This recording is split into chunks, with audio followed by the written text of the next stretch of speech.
Mesdames et messieurs, bienvenue dans cette nouvelle vidéo, j'espère que vous allez bien. À la base, je pensais même pas pouvoir sortir cette vidéo là, mais au final, j'ai réussi à trouver le temps, et j'ai aussi trouvé un truc incroyable qu'il fallait absolument que je vous montre, parce que vraiment c'est une pépite. Et quand je vous dis pépite, je parle littéralement d'un set Lego Ninjago qui est sorti avant que la plupart d'entre vous naissent. Je suis vieux. Ce set, c'est littéralement un jeu de plateau Lego Ninjago, car oui, Lego à l'époque, on fait des jeux de plateau, ça a pas duré longtemps. Visuellement, c'était existant, je sais pas vraiment comment catégoriser ça, mais ils ont existé, et franchement, je suis très heureux d'avoir pu mettre la main sur celui de Lego Ninjago. Et vous savez quoi? Petit récap de cette gamme.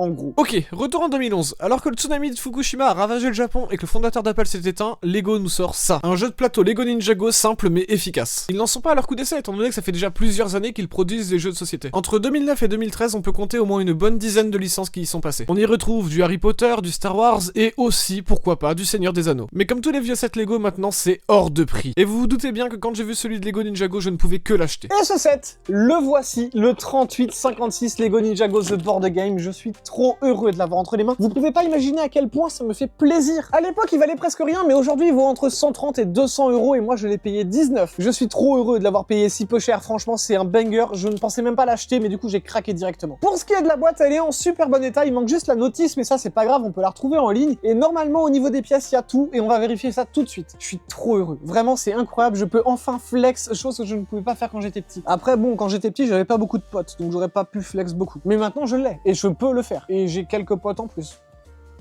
Je crois. Allez, ça dégage. Je veux le set. Donnez-moi ce set. Je l'attends depuis si longtemps. Il faut que je le récupère. C'est incroyable. Je suis trop content. Vraiment, c'est une dinguerie. Je suis aux anges, littéralement. Le plateau prend la forme de 4 grandes plaques vertes comme ça. Je sais pas pourquoi ils ont pas fait une grande plaque classique de base.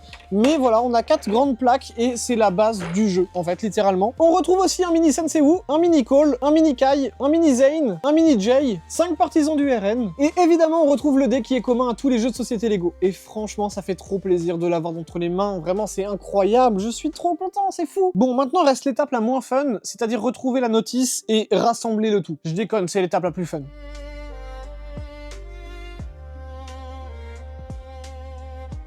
Ok, donc déjà, j'ai la base, ça c'était le plus simple à reconstruire.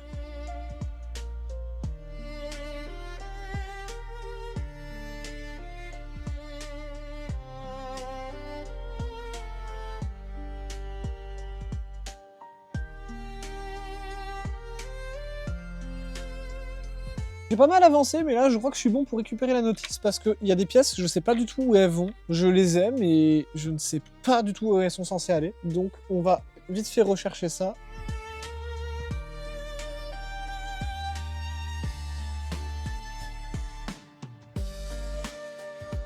Bon, alors là, j'ai un petit problème. Sur la toupie, il manque littéralement un cylindre et une barre technique. Je suis triste. Je peux mettre ces deux-là en attendant. Mais globalement, du coup, il manque 2 pièces pour sûr. Voilà. Il manque de quoi faire la pointe là ou de quoi faire la poignée ici. C'est un peu sad, mais bon, c'est pas grave. Au moins, ça tourne comme ça, si jamais je veux essayer de jouer.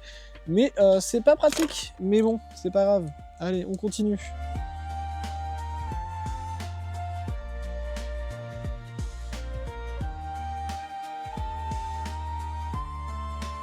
Et du coup, voilà ce que ça donne une fois monté. Franchement, le set est incroyable. Je suis trop fan, vraiment. C'est une petite pépite. Je suis trop content de l'avoir dans ma collection. On a un petit temple qui est juste là. On a la porte du village qui est juste ici avec les ninjas devant. Les ninjas qui sont trop cool. Vraiment, je suis trop fan du design. On a plein de petites maisons avec des petits points dedans. Voilà, tout simplement. Ça fait trop plaisir. Je suis trop heureux de l'avoir entre les mains. C'est fou. Vraiment, je suis trop content. On a aussi, du coup, la petite toupie où il manque 2 pièces, mais c'est pas grave parce que c'est des pièces communes. Donc, franchement, ça va se retrouver facilement. Voilà, petite toupie classique. Le petit dé que j'ai présenté du coup. On a aussi un pied de biche et une petite tyrolienne pour pouvoir jouer, je suppose. Je sais pas exactement comment, dans quelles circonstances tu joues ça, mais voilà, je suppose que c'est pour jouer avec. Et on a aussi 4 petites lames et un petit plot blanc, et ça pareil, je sais pas exactement à quoi ça correspond, sûrement aux 4 ninjas et à Sensei Wu, mais voilà, je saurais pas vous dire exactement. Et enfin, j'ai plein de petites pièces en vrac, surtout un torse de droïde. Je pense pas qu'ils viennent de ce set-là, très honnêtement, parce que je ne pense pas que Star Wars et Ninjago ce soit le même univers. Mais bon, ça fait des petites pièces en plus, je vais pas cracher dessus, ça pourra toujours dépanner si besoin. Et sur ce, c'était Adrien, je vous dis à plus pour une prochaine vidéo, des bisous, bye bye!